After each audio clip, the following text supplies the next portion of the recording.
ನೋಡಿ, ಬುಲ್ಲಿಶಲ್ಲಿ ನಮ್ಮ ಎಂಟ್ರಿ ಎಲ್ಲಿರಬೇಕು ಅಂತಲೂ ನಿನ್ನೆ ಹೇಳಿದ್ದೆ.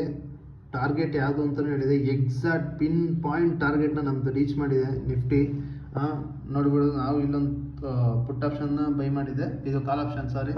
ಟಾರ್ಗೆಟ್ ನೋಡ್ಕೊಳ್ಳಿ, ಬುಲ್ಲಿಶಲ್ಲಿ 25,891 ಎಂಟ್ರಿ.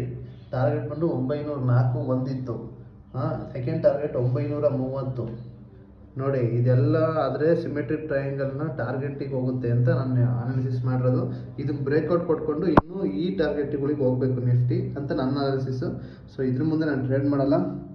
ಇವಾಗ ನೋಡಿ, ಪಿನ್ ಪಾಯಿಂಟ್ ರಿಜೆಕ್ಷನ್ ಆಗ್ತಿದೆ ಅದೇ ಜಾಗದಲ್ಲಿ ನಿಫ್ಟಿ. ನೋಡ್ತಾ ಇದ್ದೀರಾ ನೀವು? ನಾನು ನಿನ್ನೆನೇ ಹೇಳಿದೆ, ಬುಲ್ಲಿಶಲ್ಲಿ ವರ್ಕ್ ಮಾಡೋದಾದರೆ ಇಲ್ಲಿಂದ ಮೇಲೋದ ವರ್ಕ್ ಮಾಡಬೇಕು ಅಂತ. ಸ್ಟಾರ್ಟಿಂಗ್ ನಾನು ಯಾಕೆ ತೊಗೊಂಡಿಲ್ಲ ಅಂತಲೂ ಹೇಳಿದೆ ನಿಮಗೆ. ಯಾಕೆಂದರೆ ಆಪ್ಷನ್ ಚೈನಲ್ಲಿ ನೋಡಿ ಟ್ರೇಡ್ ಮಾಡ್ತೀನಿ ನಾನು ಸ್ವಲ್ಪ, ಯಾಕೆಂದರೆ ರಿಸ್ಕು ಇರಬೇಕಲ್ಲ ಅದಕ್ಕೆ.